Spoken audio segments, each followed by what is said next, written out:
Hello, and welcome to the Real Deal Podcast, Ball State's premier entertainment podcast. I am your host today, Brandon Kratkoczki, and with me is Ross Bembenek and Adam Sellers. Well, welcome to the show, everyone. This is going to be the first episode that you hear as a Real Deal follower because we had file issues with our test episode. I wasn't there, but Ross tells me it was really good. The episode was good, but we had some corruption in the files.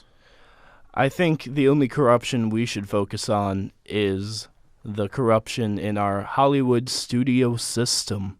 Get it? Because, anywho, we're gonna. I know I'm just a political monster.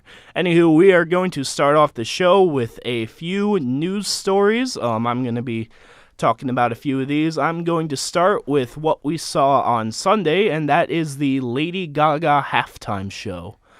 I'm just going to start with my thoughts. We can go around. I thought it was remarkably average.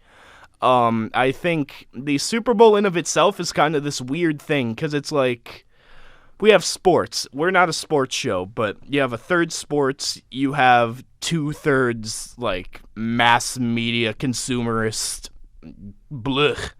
And I think the Super Bowl is a really weird venue for music in general, because it's like, I get the desire to have like this big flashy thing, like, oh, we have robot dancers, there's Fergie and Slash. God, we're not talking about that. That's one of the worst experiences of my life, I think, the Black Eyed Peas halftime show. Well, that was like, they tried doing a lot of classic rock halftime shows, right? Because it was like The Who. They had The Who, and it was, The Who. There was Springsteen. Okay, The Who was just so bad that's the only one that I could think of. But yeah, they were moving away from the classic rock, and the first one they did was the Black Eyed Peas, and I mean, it was an experimental stage, so I can understand why it was bad. There's nothing experimental about Slash coming out of the floor. In a glow-in-the-dark top hat, nonetheless. Did that top hat glue in the dark? It had, like, LEDs on it. Okay, anywho, Lady Gaga. I thought the theatrics were pretty cool. I liked it when she jumped off the roof, even though that was revealed to be pre-taped, and that was kind of disappointing. I thought all the dancing was good. The song selection was fine. I forget where I saw this article. I think it was Vox or something, but they were talking about, like, Lady Gaga kind of designed it, or the NFL designed it, to have, like, a choose-your-own political context. Because it's like at the beginning she's singing all the songs about America, and you see like the blue and the red drones like merging together. So I'm like, oh, she's calling for unity. Then she sings Born This Way, and she's like, oh, so she's calling for social justice. And I think that was savvy. Savvy's the word. Anywho, I just thought it was, she did what she had to do, and Lady Gaga's always trying, and I respect her for trying. But as a show, it was just fine. Yeah, I think performance-wise, her vocals, she killed it. She absolutely killed every song she sang. Yes. Choreography was great.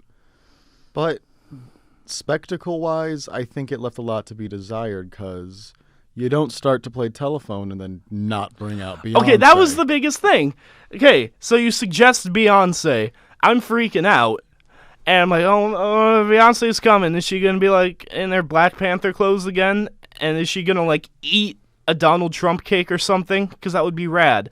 But, no, Beyonce didn't come. And they, like, it was even weird how they staged it. Because they had, like, remember when they cut wide and they showed, like, all of Lady Gaga and her people, like, on, like, the left side of the stadium, and it was, like, empty on the other side of the stage? Oh, yeah, and then they even showed later on in the show they had the platform that rises up that they could have brought Beyonce I thought in. Beyonce and her crew were going to come up on the other side of the stage, and then they were going to have a sing-off, and then, like, maybe hug it out. I mean, she is pregnant, and she's done 2 of them now, so I understand why she wasn't there, but don't tease us. She's about to do Coachella, though. In a few months, in a further state of pregnancy. Do you have any thoughts? I think you said enough that needs to be said about it, because I didn't watch it because Sunday nights are my homework nights, and fair. And I'm personally not a fan of football or pop rock. I mean, not pop rock, but just pop in general. Or, like, commercials like that, and Well, that's the whole thing with the Super Bowl. It's that it's all these really, like, unbearable things, honestly. It's the conglomeration of everything that dominates American media. Oh, absolutely, because it's like, oh, here's crappy food, here's that funny lizard, here's a celebrity cameo. And Here's then you forget about it Popeyes. next week. Yeah, And that's the beauty of it. It doesn't matter. you're absolutely right, because it's like everyone's like, oh, look, it's the best Super Bowl ad of the year, and It's like every holiday that's not Halloween or Christmas. It's like, we can be festive about it all you want, but you're gonna forget about it next month. It's like Easter. The day after Easter, no one cares. it's like Boxing Day. What? Hey, don't attack me. It's like you have Christmas and everything's great, and then you have Boxing Day. Yes, my favorite holiday with Muhammad Ali and Rocky Balboa.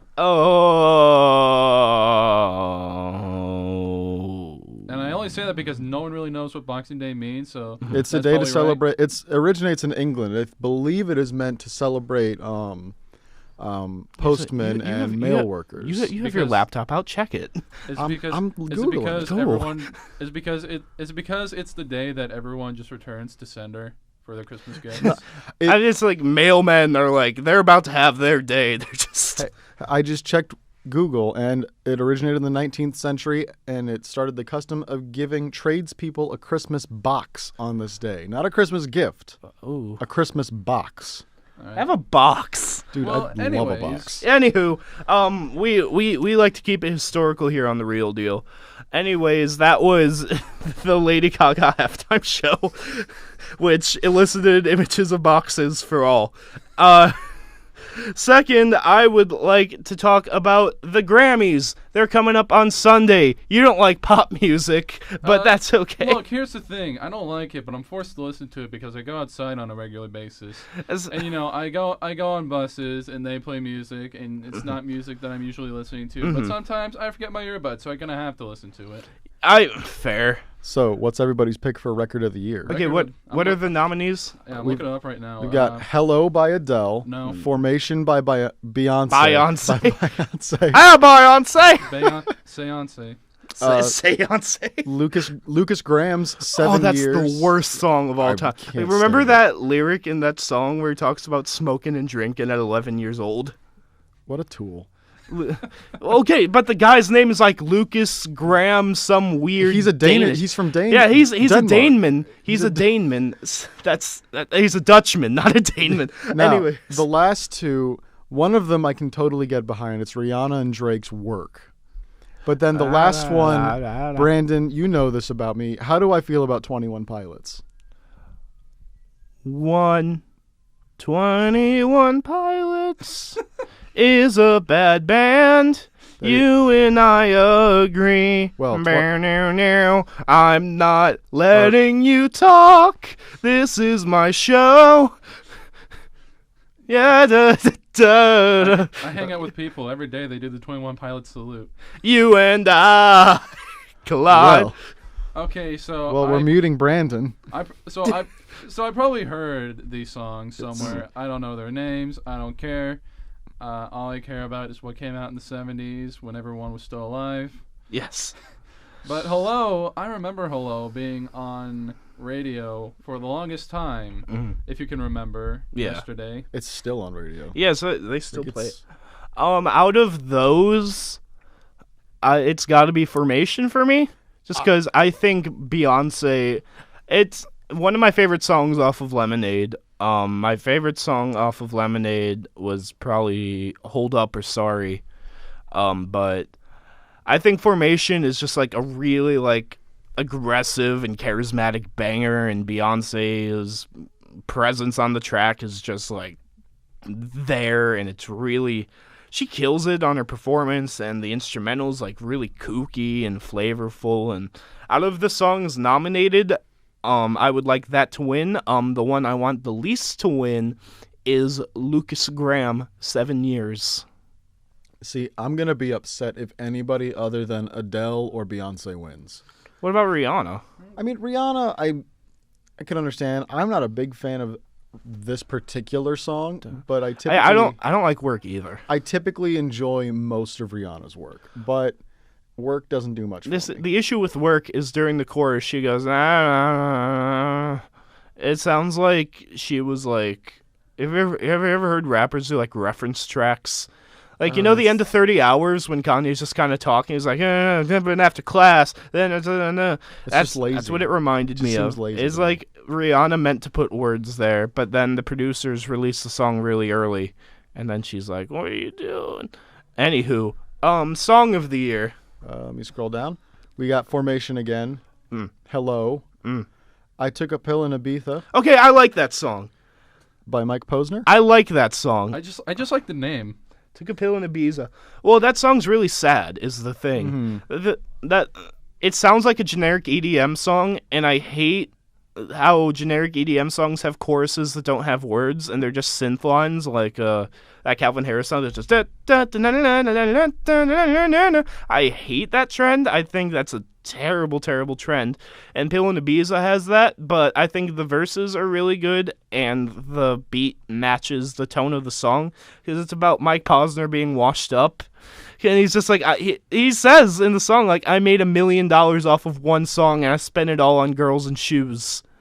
And like, oh, Mike Posner, you're so sad. I like that song. Okay, anyways. The last two are 7 Years Rears Its Ugly Head Again. And then the last one is Love Yourself by Justin Bieber. Oh, Once again, I'm going Formation or Hello. I gotta go Beyonce. I don't care. Moving on. Let's do Album of the Year. Album of the Year. And then this has got a couple good ones. We'll do Rock. It's got my personal favorite album. One of my personal favorite albums of the year. Sturgy. Good old Sturgy. I love Sturgill. All right, so for those at home who don't know, Sturgill Simpson is an alt country artist. He makes like really like abstract and it's real down to earth. His last one's kind of a real concept earthy. album, welcoming his newborn son to the world. Yeah, and he sings them Nirvana. Oh, that song is beautiful. That's a really good. It's his cover of In Bloom. But yeah, check out Sturgill Simpson.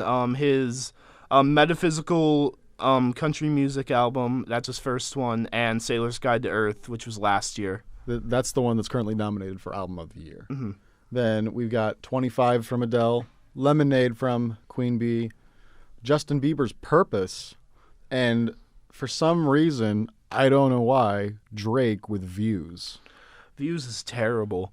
I hate the dance hall craze in pop music. Yeah, I'm sick of Drake. I don't think he's that great. I didn't like his last mixtape before Views. I think if you're reading this is good. I think Drake is really, really hit or miss. I think Drake's 2015 was really good with If You're Reading This and Hotline Bling. Because I think Hotline Bling is one of the best pop singles of the decade. And like all the other pop singles I like from this decade are usually like underground songs, apart from like Get Lucky or 24 Karat Magic. What are you covering your mouth at? Continue. I'll tell you when we get to rock performance. Okay. But yeah, But for Album of the Year, I have to pick Beyonce, I think. I liked Lemonade a little more than Sailor's Guide to Earth. Like, Sailor's Guide to Earth is a really good, comfy country album if you're looking for a really good, comfy, well-written country album. It's very earthy and very easy to listen to. Yeah, like, I don't see anyone not enjoying Sturgill Simpson, TBH, but I think Lemonade, for just defining the musical culture of the year. I would 100% agree with that. As much as I'd love to see Sturgill win, I think it's going to be Beyonce. Well, he could be Beck. Wait, Sturgill could Beck Beyonce. He could. Because Beyonce got Becked. Is Kanye invited? Because that might not. He's not coming. Oh, what? Well, it's good and it's bad because he's also nominated for awards. I don't think he'll win anything. He's not going to win anything this year. Because The Life of Pablo wasn't very good. You heard it here, folks. There's good songs, but it's not. Oh, my God. Almost dropped my laptop. We have drama on this podcast, ladies and gentlemen. Anyways, yeah.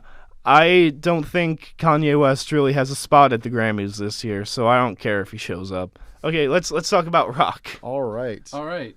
I wanted to throw you one. So it's like okay, thanks.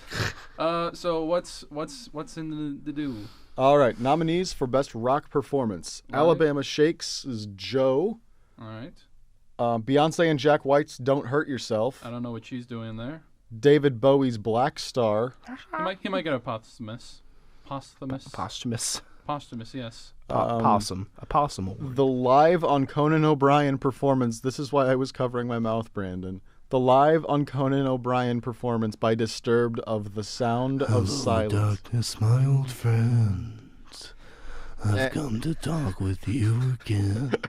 And Like silent raindrops fell. you just peaked so badly. I know I peaked, and I'm sorry to the viewers at home. Well, not viewers, to the listeners at home. Can I finish the nominees? No, Sure, go ahead. The last one is "Heathens" by 21 Pilots, and I don't know that's which. not a rock song. That's Yeah. Heathens is barely okay, even a song. If you want my input, I think Bowie's going to win. Yes. Bowie should win. Bowie should win. 100%. Black Star was my biggest gripe from not being nominated for Album of the Year. It's because it got released so early. Yeah. So well, 25 came out before it though because of the cutoff. Oh, yeah. 25 came out in like November of last year. But get this, the Academy loves Adele. Yeah, and like David Bowie only has like one Grammy, and it's for a really weird category. And I don't know my Grammy history because I think the Grammys are absolutely irrelevant. I agree. Yeah, it's Like, I could see the Oscars being somewhat relevant because some categories are kind of really broad, but the Grammys, And Yeah. because music is so subjective. Yeah. Like, because you can look at a film and say that is objectively an extremely well written, well put together film, but then there's certain things about music like the production value that are definitely objective, but then you get into the subjectivity of it. Yeah. I feel like music is more subjective than objective. Like, you're gonna go back to the year that I'm trying to think of an example, like Criss Cross. Oh yeah. This guy that no one remembers beat Pink Floyd in one of their best albums of all time. This is my opinion. Mm-hmm. It's all subjective, even though Yeah. it's completely BS. Yeah. Like how I mostly stick to the best metal performance Grammy every year. Well, Ghost won last year, and that was cool. I was so happy. Who's nominated this year? For metal performance, But- you could look at that while I talk about how I think the saw Grammys. I saw it on my phone. I was kind of lying. And I cannot believe that Megadeth is still doing stuff. They are, and they get nominated for Grammys. But yeah, I think because they're Megadeth. I think the Grammys are a really bad indicator of music in general because it's like they nominate what they like, and that's not really in tune with because music's so broad, it's so disseminated because we have film has something of a unified culture. I think so too. I think music is also by piece more accessible than film. Because, Yes. Every individual song is at least pop nowadays is no more than 4 or 5 minutes at the max. Mm-hmm. And films are an hour, 2 hours. Yeah. More even. Music is a part of everybody's life, and film isn't something that people sit with every day. But yeah, I think representing new sounds and innovation, I think the Grammys really lack, because it's It really does end up being what topped the charts. yeah, because it's people like Death Grips are never gonna get a Grammy nomination. People Black Flag was never nominated for a Grammy. And Black Flag is one of my personal favorite Black hardcore Flag. punk bands of all time. Man, I'm just hoping that next Grammys, Neil C. Sierra gets a nomination Yes. for Mouth Moods. We could. Mouth Moods is legitimately great and well put together. I cried. Lick I this if you cried. cree every Which Tim. song? All of them. Yeah. The No Scrubs Stairway to Heaven is the one that killed me. For me, it was YMCA and Time. And Time. For me, it was much earlier. It was what was it? It was the Tim Allen one. Oh, Annoyed Grunt. Annoyed Grunt. Annoyed Grunt is a pastiche of pain. There was the Back in Black song. Oh yeah, with 1,000 miles. Oh yeah, over 300 megabytes. Yes, the 300 megabytes song was funny with 500 miles. But anyways, the Grammys suck, and Frank Ocean got beat by Mumford and Sons. The end. That's an affront to humanity. And Who Let the Dogs Out won over much more deserving titles that year. Excuse me? Who let the dog... Boy. Anyways. This is my head hitting the mic. Now you know what it sounds like when a head hits a mic from the mic's perspective. Anyways. Yeah. Anywho. What was your last point for the day, Brandon? My last news point is going to transition into what Ross was talking about today. My last news point for the day is Ben Affleck, our good, struggling, sad friend. I feel like Ben Affleck's really sad in general nowadays. He got divorced. He did. He peaked. He peaked in the late 90s, and then he dropped in the early 2000s. You obviously never saw Argo. I'm saying he peaked again, and now he's kind of stagnating with Batman. Yeah, so Ben Affleck rides waves. But anyways, you get Good Will Hunting and Chasing Amy, and then you get, Geely. Oh, Geely. And Daredevil. And Reindeer Games. Okay, so Ben Affleck stepped down from directing the Batman movie, his solo Batman movie for the DC universe. He said that he wanted to commit himself to acting the part of Batman because apparently that's demanding. I think that's the least demanding job of all time because Batman is so so straight-faced. Yeah, you could barely see the actor's eyes in the Batman costume. I think this is a trend now, is that you're going to get a really good director. Doesn't usually make comic book movies, but, someone like Edgar Wright. Let's say Edgar Wright, a random name, for example, for a random hero. Let's say Ant-Man. Yeah. And, he works on it for a while, and then he drops out middle production. Mm-hmm. And, the movie isn't as good as you thought it could have been. Yeah. This is all hypothetical. Yes, this is a situation that would never happen and would never leave me heartbroken. Oh, no. At least we still got Joss Whedon on Avengers. Oh, Joss. Joss, I love you, but you've been letting me down. He let me down with Age of Ultron, but he did not let me down with the first one. Yeah. Yeah, the first one's really good. I think we can all agree on that. Mm-hmm. And anyways, my thoughts on Ben Affleck. I think this is a sign of trouble for the DC universe because I think Warner Brothers is really trying to keep a veneer of having it together, and they don't. It is a transparent facade. I think that if Wonder Woman doesn't do as well as they want it to, DCU is canceled. This is every DC fan's thoughts, is Wonder Woman is make it or break it for the entire universe at this point. Yeah, because Justice League has already been shot, so they have to put it out. Justice League, I have no hope for that one. Absolutely no hope. Yeah. Who's going to be the villain of that, do you know? Steppenwolf. Aren't they setting it up to be Darkseid? They're setting it up to be Darkseid in the sequel to this movie, but Steppenwolf, who in the comics is a henchman and another kind of semi-big baddie. Yeah, I didn't recognize, I knew Darkseid, but who's Steppenwolf? And my DC friend is going to kick my butt tonight. Okay, I'll pull him up, because I don't even know that much about him. Yeah, I know some about DC. I know enough to know, what to expect from the movies. Mm-hmm.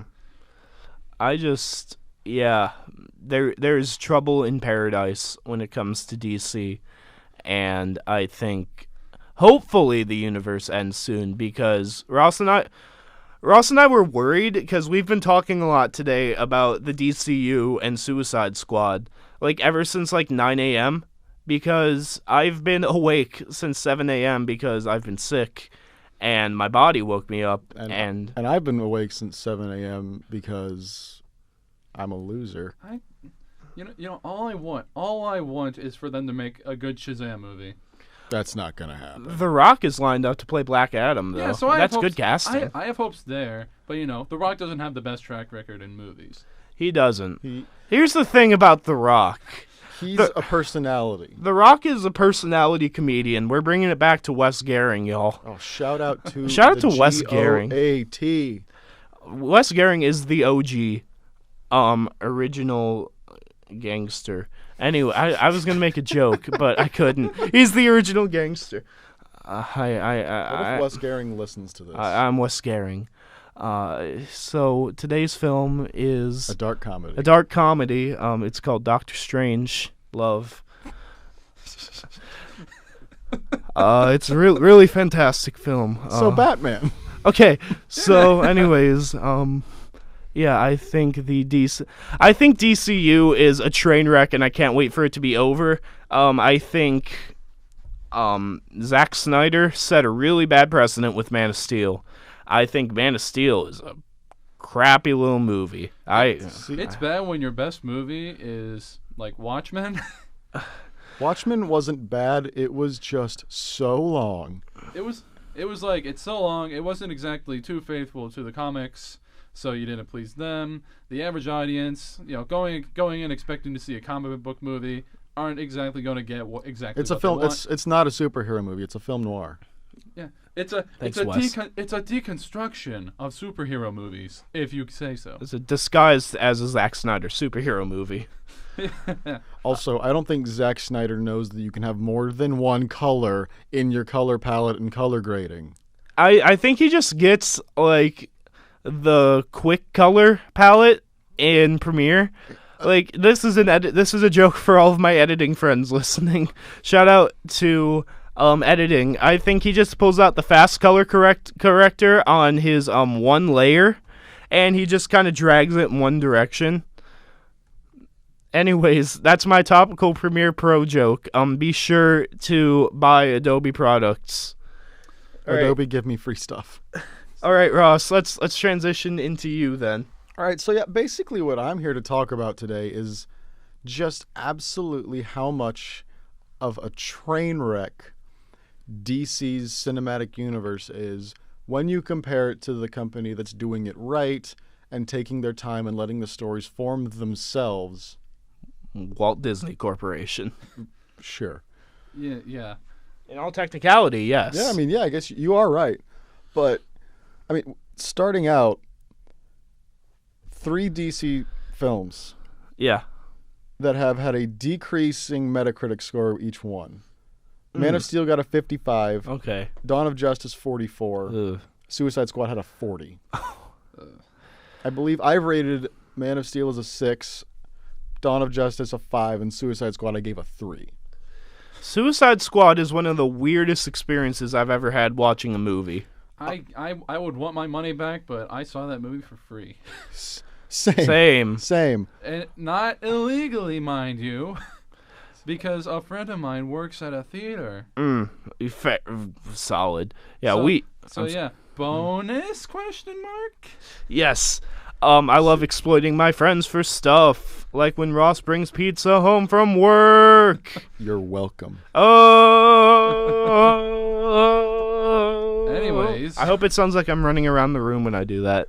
We'll listen to it later. Okay. Anywho. Suicide Squad.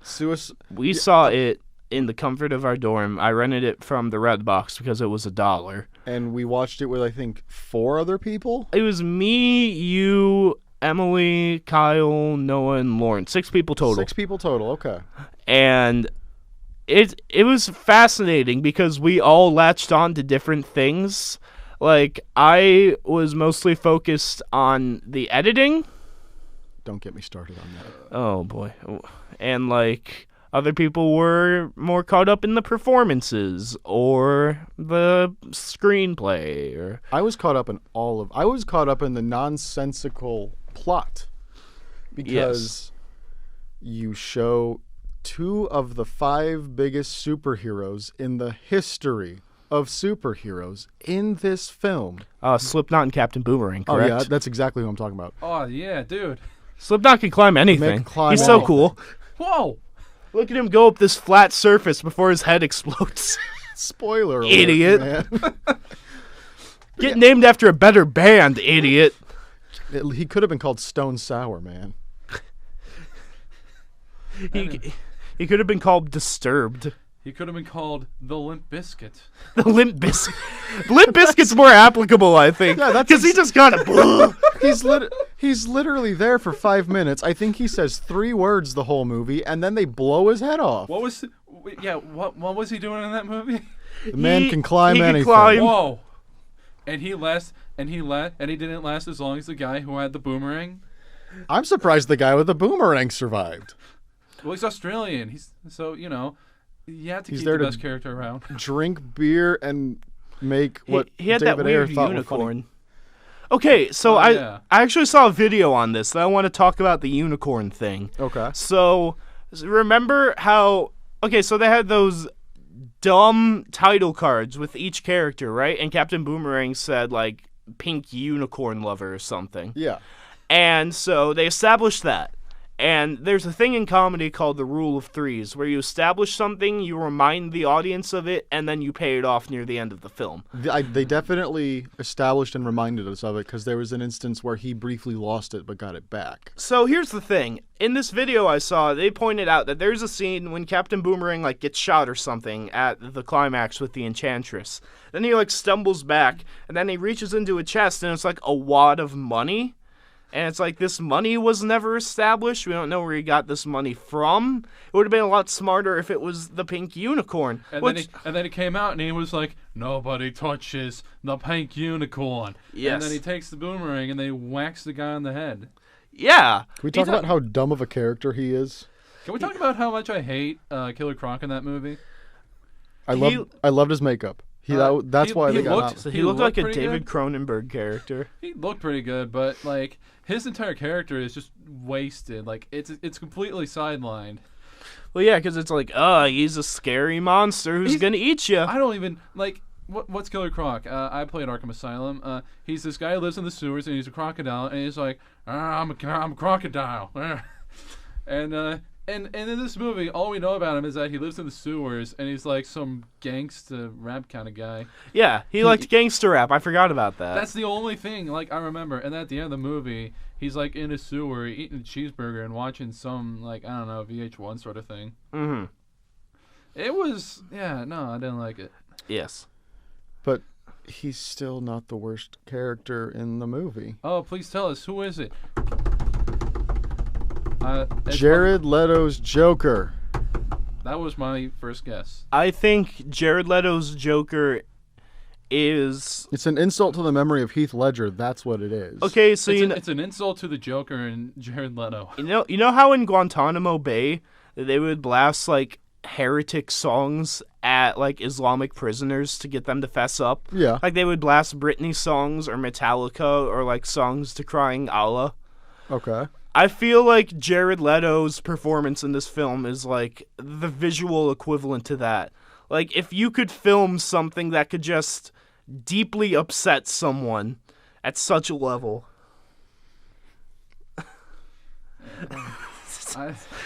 It's the damage tattoo. Okay, so like when his first images came out, let's compare, because when Heath Ledger's first images of the Joker came out, everyone was like, oh, he looks dumb, because he was in really bright lighting, and he seemed to just be having, like, a good time. It's like, blah, blah, blah, you kind of stink. But then the trailer came out, and he looked terrifying. But then when the Jared Leto image came out, and they had the pose, and he was screaming, and he had the damage tattoo, we're like, this is stupid, and then we should give it a chance. And then the trailer comes out, and... Oh, I'm not going to hurt you. No, he said, I'm not going to kill you. I was going to hurt you real bad. With that wide-eyed grin. Hi, I'm Jared Leto. I think the trailer for it looked kind of good, but the first trailer. The first trailer looked good. The first trailer gave me some decently high hopes. It was promising. He did the part pretty good. He had the laugh. I like the laugh. Then again, it does sound like Jim Carrey. I'm still a part of the school of thought that says if you can at least imitate the Mark Hamill cackle, then you should not play the Joker. Yeah. Well, Then what did Mark Hamill have to imitate? I have to ask. He just made that up. He probably had to imitate Cesar Romero at some As I say, there's some Cesar Romero in his performance. Yeah. He's a really underrated Joker in my opinion. Cesar Romero's great, especially for the tone of 60s Batman. Yeah. I mean, like, he was I think it was the more funny Joker out of all of them. And then as time went on, he was just like, oh, we're just going to make him this villain. Yeah. Well, that's what he's always just been this. He's not even an anarchist or he's not even evil. He is just this nihilistic force that's out there to create chaos and to disrupt the established order. He plays with everyone's emotions and it's all for his own amusement in the end. Like, if you've ever read, like, the Good Batman comic, a.k.a. The Killing Joke, or, if, like, you know, he does this because, you know, it's all funny, it's all fun and games, and then my favorite line from that is, like, why aren't you laughing? Because it's, like, it kind of sums up part of his motivations. It's just, like, it's just funny. And then you have the bland gangster from Suicide It's just about to Squad. say, and then Jared Leto comes on, and he's like a pimp, That's what he looked like. That's legitimately what he looked and like. he's hanging out with Common. And then he shot Common? Yeah, because Common didn't want to get with Harley Quinn because Harley was with the Joker, and he's like, brr. You're insulting me by not sleeping with my girlfriend. I can tell you the best and worst part of that movie. The best part is the helicopter crash. The worst part was the very end. When he wasn't dead. Yeah, and I'm like, how? No, how? He's not a metahuman. How? They're not going to kill the Joker. They are not going to kill the Joker. They could have killed that one, and I would have been happy with it. I've been like, you know what? You break the rules sometimes. That would have been an accept. They killed the Jack Nicholson Joker, but they won't kill the Jared Leto Joker. Here's what I think is going to happen with the Jared Leto Joker. I think that Jared Leto is going to pull out, and he's never going to play the character again. That wouldn't surprise me. He doesn't seem like a sequel guy. I think how they're going to write the Joker going into the future is that guy was like an imitator, or it's like a thing on like please. the TV. Oh, please. It's like a thing on the TV show Gotham, where it's like, oh, it's this guy, and he's kind of the Joker, but he's not. And that's who Jared Leto was, but then they'll get... It's like in the first season of Sherlock, where the entire time you're like, who's Moriarty? Who's Moriarty? And at the very end, there's Moriarty. I'm hoping they do something like that. His ringtone's staying alive. But yeah, anyways, let's get off of Suicide Squad for a second. Please. Because we need to talk about DCU at large, because that's Ross's topic. I just think the whole thing's a mess. I agree. That's my general point. I think going back to Dawn of Justice. Yeah. I know you, Brandon, have not seen it. Adam, have you seen Dawn of Justice? I hate to say it, but no. Okay, so Dawn of Justice is one of the most single frustrating films I've ever seen in my life. Because it's a 2.5 hour movie, so 2 hours and 20 minutes. It's dull and uninteresting. I know they messed up Doomsday. That's what my friend told me. Yeah, Doomsday wasn't utilized well, but that's not the point I'm making. The point I'm making is there was a 5-minute segment where Batman broke into a warehouse and just started beating the crap out of a bunch of people. And it was the single most awesome Batman sequence I've ever seen in a film. It ditched the campiness of the Burton and the rest of the 90s Batman movies. It took away the robotic feel of the Bale Nolan Batman fight sequences. Those fight scenes are terrible. Because, he looks just so, robotic. Remember and how angular. bad the Bane fight scene was when they're at the courthouse with all the pillars and they're just, They're like rock'em sock'em robots. Yeah, we're not talking about Yeah, we're not that. talking about that because A, it's not part of the canon DC universe, and B, I hate that film too much to want to talk about it right now. Hey! And then I also don't like The Dark Knight Rises. And then we get this Ben Affleck Batman, and he's big, he's bulky, he's scary. He's a big guy. And for you. And then they really copied the style of fighting that they had in the Arkham games, which is fantastic, and I think it's the way you're supposed to do it. Where Batman can travel like a yard a second. Yeah. It's just fun. That was the fun part of the movie, and then once he got to Superman's mom and saved her, it was boring again. Yeah. Yeah, Batman's supposed to be this really human character, and that's part of the charm of Batman, is that he doesn't have these laser eyes or super speed. He's just a man with really ripped abs and a lot of technology and money. But, sometimes you can break, the rules of reality. You can risk, suspension of disbelief for the better of fun, It's just, that's my philosophy on Batman. Yeah. So we can agree then that it's a mess. Yes. Yep. Because we're also released today, in addition to losing Affleck as the director, Batman is getting rewritten. They're Yes. completely rewriting the script. Which is a Push- terrible sign. They've pushed the release date back from 2018 to 2019. Yes. Which is another bad sign. And The Flash is also getting a page 1 rewrite. Yes. Just put it out of it. Just put it out of its misery, please. Take it behind the barn. Like just take it. Yeah, just take it, shoot it, plant it, and then wait until it grows into a beautiful tree that looks just like Shazam. Hopefully. Yes. Okay, so I think I'm gonna have to cut you off there because we need to get through this episode. That's and fair. we've spent a lot of time talking about DC. Not to talk about. Yeah. So we are going to move on to your segment. Yes, and as we are rambling just the entire episode, Yes. here's more rambling, and this is a topic that is kind of near and dear to me. It's sound effects. Good ones and bad ones. Let's talk about the bad ones. Yeah. Let's see. What are your least favorite sound effects off the top of your head, if you can think of any? Anytime like a cartoon uses a boing oing oing oing oing song, That's the exact sound effect that popped into my head. I hate that sound effect. I think it's really terrible. It is, yeah. It's there to, accentuate the motion, I guess. Yeah. See, I know what my least favorite single sound effect of all time in anything is though. Oh, please tell me. Les Miserables. When the smacking sound. yes, when Russell Crowe's ass just hits the pavement, and you just hear the it's like 50 twigs tearing in half at once. There is nowhere I can turn. Yes, that's my single least favorite sound effect of all time because Les Miserables as a film is already a cartoon mess, and that's when that film becomes an actual cartoon. Man, that's like at the shootout, at the climax of, the entire Resistance plot. Like, you just hear a bunch of, crazy, sound effects. Like, every time someone gets hit, there's, a slide whistle. It's like, pew! Yes. Yeah. Do you have a least favorite sound effect, Ross? In general or in specific? Oh, man. For me, I'm going to go back to my hatred of 1950s Westerns movie and pair it with a visual that goes with the sound effects. All right. That stupid gunshot sound every 50s Western makes that just sounds like somebody hitting a trash can lid. You mean like, pew! Yeah. It's a bit cathartic to me, to be honest. And then they pair that with the overacting of the people, flailing about after they get shot once. I think it's a really comfy sound effect. I agree. It's fun. It's what I think. Comfy. I can cozy. understand why you hate it. It's like because Wilhelm. I have a similar sound effect that I really don't like. See, for me, it mostly stems from my hatred of the Westerns of the 1950s. Oh, man. Come on. Come on.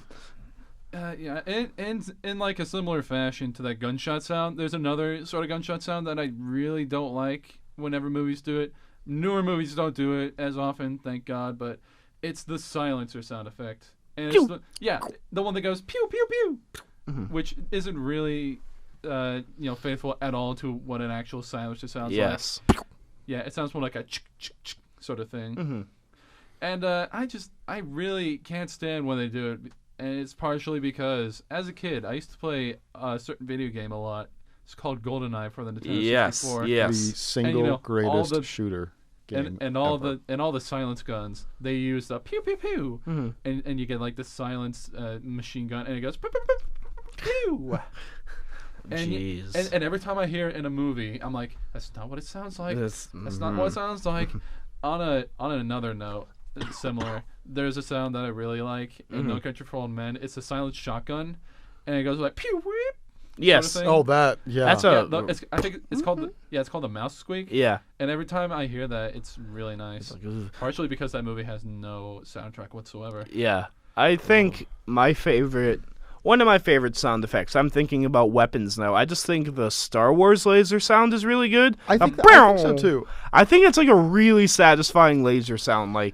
If I'm screwing around as a kid, running around my backyard, that's what I'm imagining my lasers are sounding like. Star Wars has some really good sound effects. Absolutely. The lightsaber is iconic. Yeah, that hum. And then setting aside the physical impossibilities of the TIE fighters making noise in the vacuum of space, that roar they make as they go past you. And what I think they did really well was they made it sound like it's actually moving towards you by utilizing the Doppler effect. Yeah. Oh, yeah. Good. As far as live action goes, one of my favorite sound effects. Because when it comes to sound effects, I am all for unique sound effects. I said it really weird. Unique sound effects. So like every time I hear something in like a TV show or movie or whatever, and it's something I've never heard before, it kind of sounds weird, but that oddity sort of adds to the wonder of what the sound is. One of my favorites in recent history. I don't know if you've seen Game of Thrones at all. Yes. It's the Hard Home episode, and it's the scene where Jon Snow is fighting the one White Walker. Where the ice sword snaps. Yeah, like every sword. That felt like. And then it comes, and he like gets the I can't remember what it's called. What's the material? I can't remember it. Valyrian steel. Yeah, Valyrian steel. Yeah, the Valyrian steel sword. He gets it, and then like the swords clash, and it's like this weird. Yeah. I remember that. That was a really satisfying sound. It was really nice. I'm gonna have to do a Game of Thrones episode later on because we will. Oh yeah. That sounds like a door. Yes.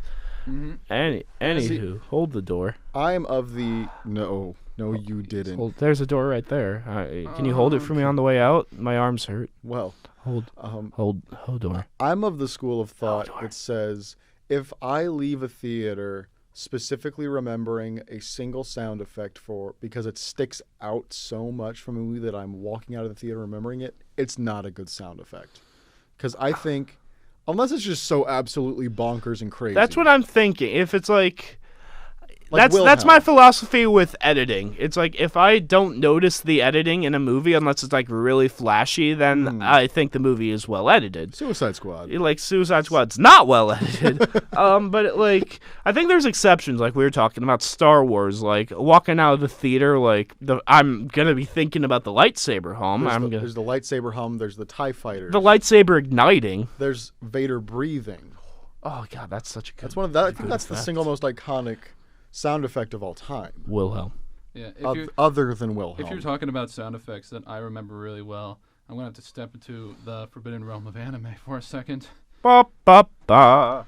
Yes. There is a series called JoJo's Bizarre Adventure, and in it there's this character who has the ability to stop time, and every time he does, it makes this sound effect that sounds like a dubstep fart just blaring through your speakers.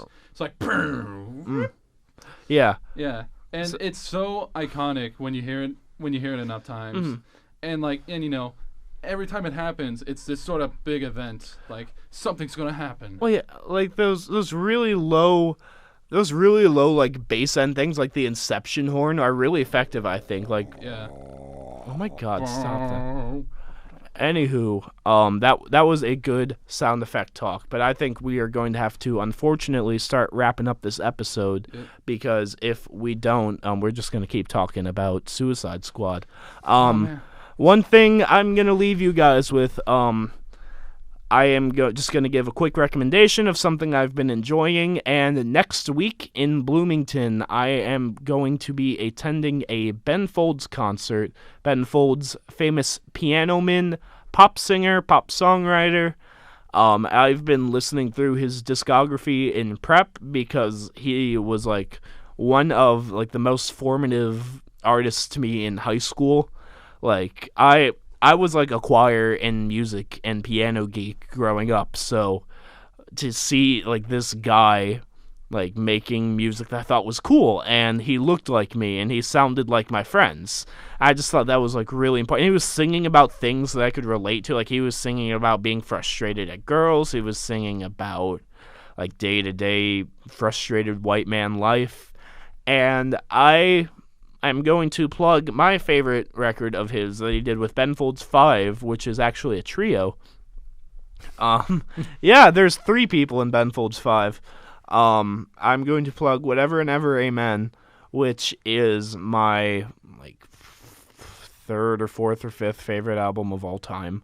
I think it is a really, really perfect driving piano pop record. It has the perfect balance between these high energy like piano bangers with these crazy solos like One Angry Dwarf or the song for the Dumped, and it's also like I said, there's a balance, and it has these really like nice and introspective ballads like Missing the War or Evaporated or Smoke, and I think it's like one of the like finest tuned and best constructed pop albums ever made. I think the instrumentation's incredible, the arrangements are incredible, and yeah, if you're looking for some really satisfying alt rock or piano rock or 90s rock, Ben Folds 5 is the way to go. Anyways, that is the episode, folks. Thank you for listening to this whole thing. I know it was kind of rambly, but we are all nerds with opinions, so that's just what you're gonna get. Anyways, stay tuned for next week's episode, and in addition to our normal episode, we are going to be having a debate special between me and my fellow producer, Louis Weisman. We are going to be debating Weezer. What's better, Pinkerton or Blue? Anyways, thank you again for listening. This has been Brandon Kratkoczki. Ross Bembenek. Adam Sellers. And I am wishing you a good whatever time of the day you're listening to this at. Thanks, folks.